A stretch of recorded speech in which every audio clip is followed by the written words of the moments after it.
Well, hello again. I'm glad you could stop back by. Benjamin Franklin did a great service to this country. Over a period of years, he was the oldest, or one of the oldest, in the various meetings they had in the forming of the land, and was ambassador to the United States, and a printer, and a very accomplished individual. And what you may know of Benjamin Franklin is a result of your memory of snippets of information that the educational system thought worthy of making you aware of. Nowadays, with Benjamin Franklin, as with many others, it's popular to talk about the faults of the founding fathers of the country. Finding fault is an easy thing to do. And some low-life characters don't bother with the search for facts or trying to discern what the truth is on a matter. They just form their opinion, and then they go about looking for justification for what they've already decided to believe. Benjamin Franklin, none can say that he wasn't intelligent, that he wasn't possessing of wisdom. And an observation of the facts, as best we can determine, he didn't always make a wise decision. And if you'd look at my life when I was 18, 19, 20 years old, and take a good, careful look now, you would hardly recognize that the two were the same individual. It may be that way with you. In fact, I hope it is. I hope you've changed, and I hope your change in life has been for the better. But I can assure you, if you don't make effort, the change will not be good. So this, I want to read to you from a book, The Private Franklin, The Man and His Family, and the authors were Lopez and Herbert.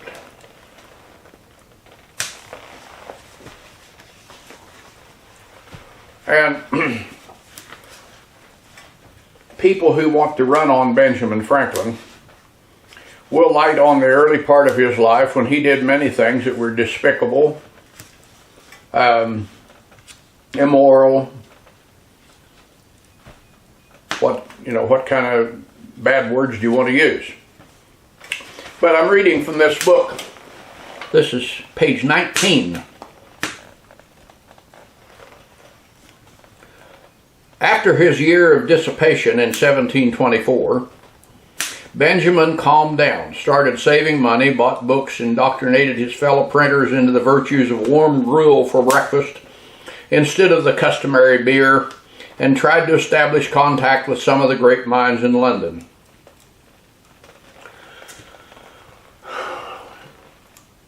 He surveyed the previous period in his life and obviously wanted to make changes. Isn't that what you and I should do? Well, so he ends up in London and decided to return to Philadelphia. And it says, on the voyage to London, he had befriended a Quaker merchant. And now about to return home, this same merchant offered him a position as a clerk, with the promise to set him up in his own business when the time was ripe. So on the voyage back across the Atlantic, there was plenty of leisure for soul searching during the 3 months of their crossing in the summer of 1726, and the 20-year-old Benjamin was none too happy with the balance sheet he drew. That's the balance sheet of his life. Had he not frittered away his energies, squandered his money, let down some of his friends, antagonized people by his brashness? By the time he stepped off the boat, he was armed with firm resolves moral and material. You know, when we take hold of our life, there's change, and it should be what's considered good change.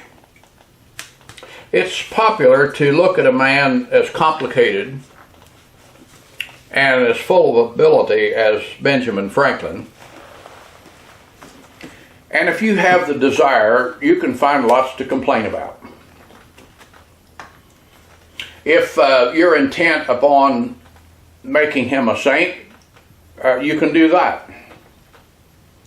Obviously, the truth is somewhere in between. If someone was evaluating your life up to today, they could do both. I've been at way more funerals than I care to think about. I never did enjoy a funeral. A celebration of life, I can't really say I enjoy it, but I much prefer it to a funeral. And I've been to several where the preacher, as the phrase goes, attempted to preach a fellow into heaven.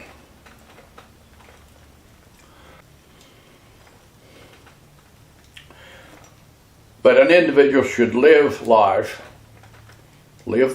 that he wants. First of all, he should put enough thought into living till the life that he lives is the life that he desires. Notwithstanding one's own abilities and determination and education and a multitude of other things, you should live the life that you want. But I think most people feel this way when they think about it, and I would advise anyone in my hearing to live life so that the preacher doesn't have to lie at your funeral.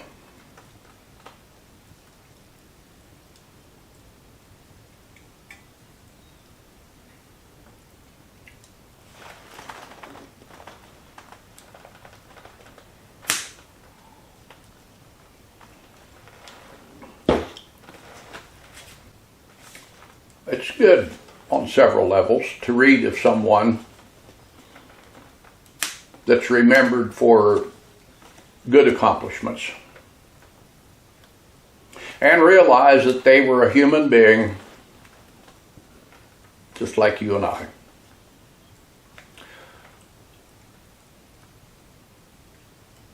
We need to do the best we can. Sometimes that's not very good. But I assure you, if you don't put some effort into it, when the end comes, your family won't have a lot to rejoice about, and the preacher might have to lie to say something good. I don't mean this to be negative. In fact, I mean to be positive. Now, I hope you can profit from some of my musings.